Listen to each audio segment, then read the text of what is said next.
በኢትዮጵያ ኦርቶዶክስ ተዋሕዶ ቤተክርስቲያን ሕግና ሥርዓት እንዲሁም ቀኖና ግንቦት አንድ ቀን ከዕለታት ሁሉ የተለየች ናት። የሰው ልጅ ተስፋ የታደሰባት የሕይወት መገኛ የሆነችውና የዓለም ሁሉ እናት ድንግል ማርያም ወላዲተ አምላክ ወደዚች ምድር የመጣችባት ታላቅ ዕለት ናት። ቤተክርስቲያናችን ይህንን ታላቅ በዓል ልደታ ለማርያም በማለት በታላቅ ምስጋናና ዝማሬ ታከብረዋለች። ዛሬ እኛም ይህንን በረከት ፍለጋ የእመቤታችን የልደቷ ታሪክ መነሻውን ለማወቅ እየናፈቅን ሀሪሳ ማርያም ለማየት ቤይሩት ሊባኖስ ተገኝቻለሁ። በተለምዶም እኛ ኢትዮጵያውያንና ኤርትራውያን እመቤታችን የተወለደችበት ቦታ እያልን ወደምንጠራው ልዩ ስፍራ በሊባኖስ ተራሮች መካከል ወደምትገኘው ሀሪሳ ወደ ተባለችው ቦታ ጉዟችን እናደርጋለን። መድኃኔ ዓለም ክርስቶስ የሚያስደንቅ ነው። በመኃልየ መኃልይ ዘሰሎሞን ምዕራፍ 4 ቁጥር 8 ላይ እንደተገለጠው ከሊባኖስ ተራራ ሙሽራዬ ሆይ ነይ ተብሎ እንደተዘመረላት እኔም በዚህ ቅዱስ ስፍራ ተገኝቼ በረከትን ተቀብዬ ለእናንተም ላካፍላችሁ ይህንን መርሃ ግብር እነሆ እንካችሁ አልኩ። ከሊባኖስ ወደኛ ነይ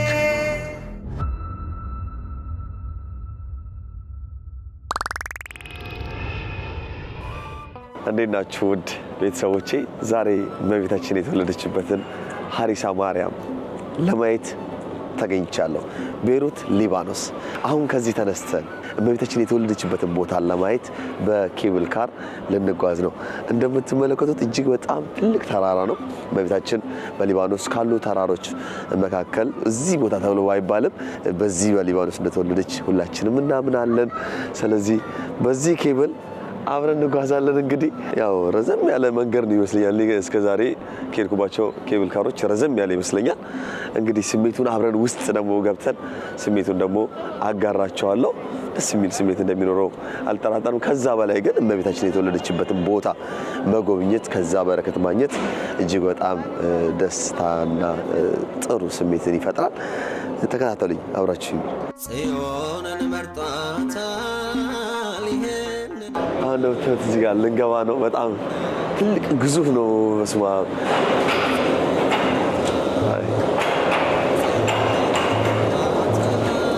እቺ ትንሿ ነች። ወይን ወራብ ታጤኔ አውና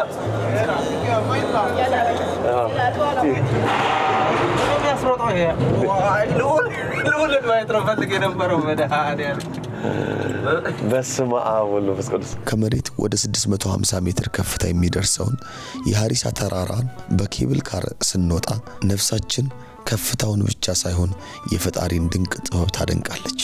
ሰው በሰራው ቀጭን ሽቦና ኬብል ካር ላይ ተቀምጠን ያለምንም ጥርጥር በከፍታ ላይ በሰላም ስንጓዝ ለመሆኑ ምድርን በኋላ ያጸና ዓለምን በቃሉ የፈጠረ ፈጣሪያችንን ምን ያህል እናምነው ይሆን እያልኩኝ ልቤን ጠይቅ ነበር። አንድ በጣም የሚገርመኝ ነገር ልንገራችሁ። ሰው በዚህ ልክ ዘመናዊነትን ቴክኖሎጂን እንደሚያምነው አሁን እኔ አሰብኩት። እዚህ ገመድ ላይ ይሄ ገመድ ግንባታ ታውራ እንዳትሉኝ እንጂ እዚህ ጋር ያላችሁ የሆነ ነገር ቢገጥመው ችግር ቢገጥመው በጣም ያስገርመኛል። ማለት በቃ ይገጥመዋል ብዬ አላስብም። አይምሮዬ በቃ በደንብ ተሰርቷል፣ እዛ ደርሳለሁ ብዬ ነው የተሳፈርኩት። ምንም እንደው ያው ጥርጥር ሊሆን ይችላል፣ ግን አብዛኛው ፐርሰንት አልጠራጠርም። አንተ እግዚአብሔር እንደዚህ ባምነው ግን የት እንደምደርስ እውነት በጣም ያስገርመኛል። አላምነውም አይደለም ምን ያክል የእምነቴን ጉድለት ወይም ደግሞ እንደው ደካማነቴን ለመግለጽ እንጂ እንደው እግዚአብሔር ሰለማምን ነው መቼስ በእርሱ አምኜ ነው በእምነት ውስጥ ነው እየኖርኩ ያለሁት። ግን እንደው ምን ያክል የቅዱሳን አባቶቻችን በመተማመናቸው በኬብል ካር ለሚሄዱት ደመና ጠቅሰው ነው ከአንዱ ቦታ ወደ አንዱ ቦታ የተጓዙትና በጣም ያስገርመኛል። እምነት ጨምርልኝ እንደተባለው እግዚአብሔር ነው እምነት ይጨምርልን። በጣም ያስገርም ነው። ይህ ጉዞ ወደ እመቤታችን ቅድስት ድንግል ማርያም የልደት ቦታ የሚያደርሰን ብቻ ሳይሆን ውስጣዊ እምነታችንንም የምንመዝንበት መስታወት ነው። ቴክኖሎጂው ምዕመናን ወደዚህ ቅዱስ ተራራ በቀላሉ እንዲደርሱ ድልድይ ቢሆንም ከቴክኖሎጂው በላይ ግን የተፈጥሮን አስደናቂ ውበትና የእመቤታችንን ክብር የምናይበት መንፈሳዊ መነጽር ነው። ማለት ይሄ ማደንቀው የእግዚአብሔርን ድንቅ ሥራ እውነት የሚያስደንቅ ነው። ወደ ተመልካቾች እውነት በጣም የተሰማኝን ስሜት ልነግራችሁ አልችልም። እግዚአብሔር ነው ብላችሁ ደስ ብሎኝ ነው እየተጓዝኩ ያለሁት። ከላይ ሆኜ ሀሪሳን ከዚህ በፊት እንደ እግዚአብሔር መልካም ፈቃድ መጥቻ አይቻት ነበረ፣ ተሳልሜ ነበር እመቤታችንን። በእንደዚህ አይነት ስሜት ግን አካባቢውን እየቃኘው አልነበረም እና በጣም ደስ ይላል። አሁን እየደረስን ነው።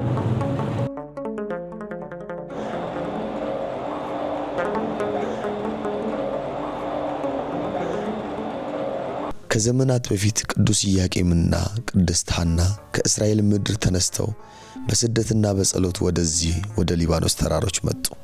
እግዚአብሔር የዓመታት ልመናቸውን የጸሎታቸውን መዓዛ ሰምቶ ለዓለም ሁሉ የምትተርፍ የጽድቅ ፍሬን የሰጣቸው በዚች ምድር ላይ ነው። ይህ ስፍራ ለቅዱሳን ወላጆቿ ለጸሎታቸው መልስ፣ ለስደታቸው ማረፊያና የተስፋቸውን ፍጻሜ ያገኙበት ቅዱስ ስፍራ ነው። ነቢዩ ቅዱስ ዳዊት በመዝሙር 86 ቁጥር 5 ላይ እንዳለው ሰው እናታችን ጽዮን ይላል በውስጧም ሰው ተወለደ እንዳለው የሰማይና የምድር ንግሥት የዓለም መድኃኒት መገኛ የሆነችው ቅድስተ ቅዱሳን ወላዲተ አምላክ ድንግል ማርያም በዚች ምድር ተወለደች።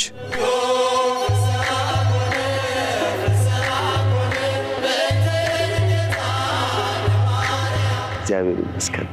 ማምላክ ወላዲተ አምላክ ድንግል ማርያም ፈቅዳ ይህንን ቦታ እንድናይ እንድንሳለም ስለፈቀደችልን ደስ ብሎኛል። ሊባኖስ የሰው ልጅ የድህነት ታሪክ አዲስ ምዕራፍ የተጀመረባት የቃል ኪዳን ምድር ናት። ሌላው ያው በዚያው አያይዤ ምናልባት ያው ሊባኖስን ስናስተውል ያው ቅዱስ ጊዮርጊስ ደግሞ ድራጎንን የገደለበት ብርታዊቷን ያዳነበት በሊባኖስ ወይም ደግሞ በዛ አካባቢ በገደለበት አካባቢ ላይ ይኖሩ የነበሩ ህዝቦችን በጣዖት አምልኮ ወይም ደግሞ በባዕድ አምልኮ ወይም ደግሞ ዘንዶን ያመልኩ የነበሩትን ያጠመቀበት በክርስቶስ እንዲያምኑ ያደረገበትን ቦታ ለመሳለም ሊባኖስ ላይ መገኘቴ አንዱ በጣም ትልቅ ደስታዬ ነው። እግዚአብሔር ይመስገን። ለዚህ ጊዮርጊስ ተነሳ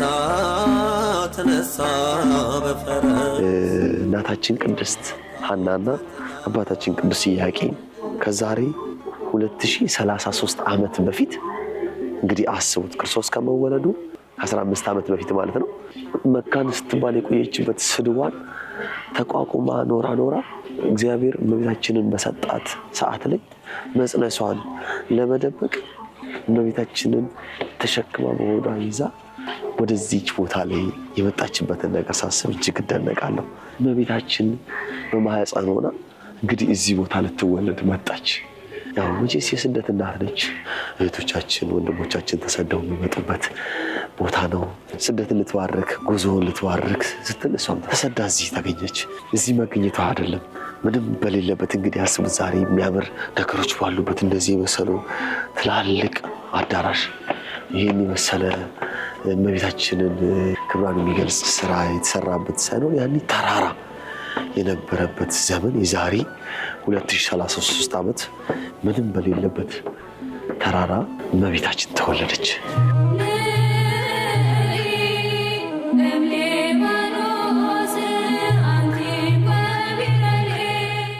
ሰማይ ዙፋኔ ምድር የእግሬ መረገጫ ነው የሚለውን አምላክ የምትወልደው ድንግል ማርያም የሁላችን እናት ውሃውን ወደ ወይን የምታስቀይር ድንቅ እናት ነች እዚህ ቦታ ላይ የተወለደችውና እሷ ባትኖር ኖሮ ሞታችን የሚቀጥል የመከራው ዘመን ማብቂያ የሆነች እሷ ስልክ ስትወለድ ነው ችግራችን ያበቃው። ሊባኖስ ተራራ ላይ እጇን ዘርግታ በግርማ የምትታየው የሐሪሳ ማርያም ሐውልት የጽናት የተስፋና የፍቅር ምልክት ነው። ስፍራው የቋንቋ የዘርና የሃይማኖት ልዩነት ሳይገድባቸው ከመላው ዓለም በሚመጡ ሰዎች ተሞልቷል። ይህን ስንመለከት ድንግል ማርያም በዓለም ዙሪያ ያላትን እናታዊ ፍቅርና ክብር እንረዳለን።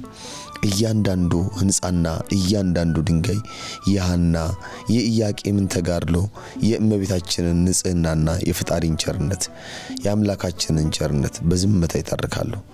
ቅዱስ ኤፍሬም በውዳሴ ማርያም የሁሉ ጌታ ባንቺ አደረ እንዳለ ይህ ስፍራ ያንን ታላቅ ምስጢር ያዘለ ታሪካዊ መጽሐፍ ይመስላል። ቅዱሳንን ስናከብር በምንሰጣቸው ክብር በምንሰጣቸው ቦታ ይሄን የመሰለ ቦታ እመቤታችን የተወለደችበት ብዙ ነገሮችን በምናደርገው ነገሮች አንዳንዶች ሰዎች ደስ የማይላቸው ሰዎችን ሳስብ በጣም እኮ ቀላል ነገር አይደለም። እያወራን ያለነው ሰማይና ምድር የፈጠረው ሰማይ ዙፋኔ ምድርም የእግሬ መረገጫ ናት ያለው የክርስቶስን እናት ነው እኮ እዚህ ጋር እያከበርን ያለነው።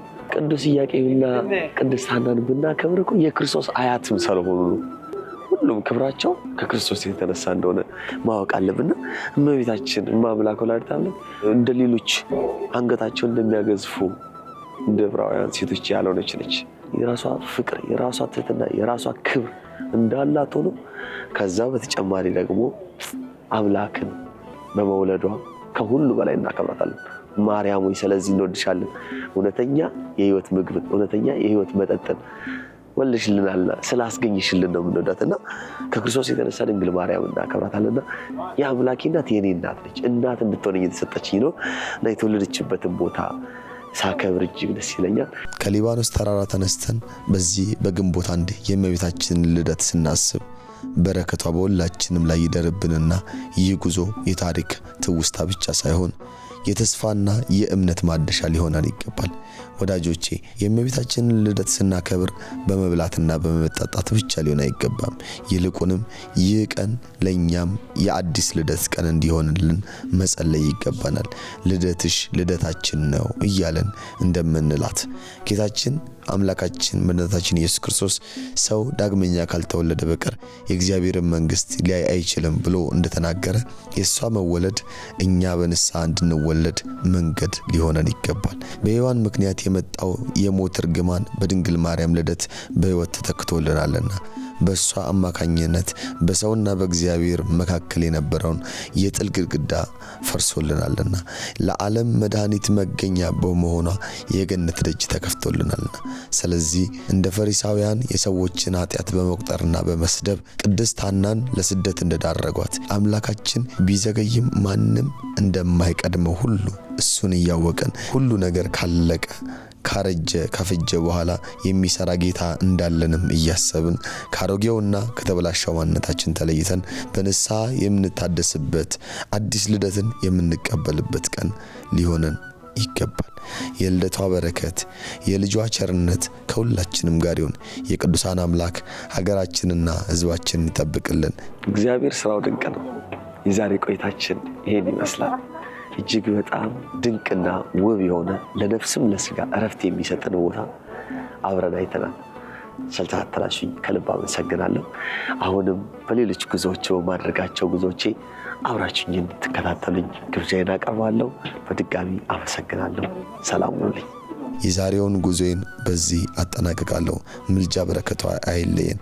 በሌላ የጉዞዎቼ መርሃ ግብር እስከምንገናኝ ቸር ቆዩልን። መንፈሳዊ የሆኑ መርሃ ግብሮችና ልዩ አጋጣሚዎች ለኛ ልዩ ትርጉም አላቸው። እያንዳንዱን ቅጽበት ውበት፣ ስሜትና ታሪካዊ ፋይዳ በሚገባ ተረድተን በላቀ ጥራት ባለው የፕሮዳክሽን ስራችን ዘላቂ ትውስታ አድርገን እናስቀምጥሎታለን። በጥራት በፍቅርና በመንፈሳዊ ስነ ስርዓት እንሰራለን። ማንኛውንም መንፈሳዊ መርሃ ግብሮችን ከማከናወነው በፊት ቢያማክሩን ጊዜያችንን ሰጥተን በከፍተኛ ጥራትና ውበት እንዲሰሩ እናደርግሎታለን። ቀንዲል ፕሮዳክሽን የመንፈሳዊ ልዩ መርሃ ግብሮች፣ የሰርግ ፕሮዳክሽን ከሽምግልና ጀምረን የቅድመ ሰርግ፣ የመስክና የስቱዲዮ ጊዜ ሰርግ፣ ተክሊሉና የሰርግ ስነ ስርዓቱን እንዲሁም ድህረ ሰርግ የሚከናወኑ ማንኛውንም መርሃ ግብሮች፣ የህፃናትም ሆነ የአዋቂዎች የልደት በዓል፣ የክርስትና በዓልና ሌሎችም ልዩ የህይወት አጋጣሚዎች እያንዳንዱን ዝግጅቶን በሙያዊ ዕውቀት በዘመናዊ መሳሪያዎችና ከሁሉም በላይ በመንፈሳዊ ስነ ስርዓት መሰረት በመስራት የዝግጅቶን እውነተኛ ማንነትና ውበት እናንጸባርቃለን። አንዴ ከተወዳጁ በፍጹም ፍቅር በሁሉም መርሃ ግብሮ እንደወደዱን አብረኑት እንዘልቃለን። ለምን? ሁሌም ጥራትና አዲስ ነገር የኛ መለያ ነውና። ለተጨማሪ መረጃና ለቀጠሮ ስልክ ቁጥር 0981 75 2305 በኢሜል አድሬሳችን qandilproduction@gmail.com ብለው ያገኙናል። በተለያዩ የሶሻል ሚዲያ አማራጮች እንዲሁም በቴሌግራምና በዋትስአፕ ያገኙናል። ዛሬውኑ ይደውሉልንና የማይረሳ ትውስታውን በእኛ እጅ ያስቀምጡ። ቀንዲል ፕሮዳክሽን። እናመሰግናለን።